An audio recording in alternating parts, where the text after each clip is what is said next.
শুধু লোক দেখানোর জন্য নয়, কথার জন্য নয়,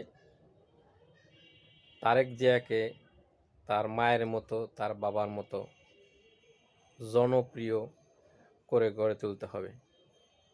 আমরা তার মাধ্যমে দেশের একজন যোগ্য, ভালো নেতা হিসাবে দেখতে চাই। যিনি সময়কে চিন্তা করবেন না, কালকে চিন্তা করবেন না, সমস্যা যেখানে সমাধান করার চেষ্টা করবেন সেখানে, উন্নয়ন করার চেষ্টা করবেন,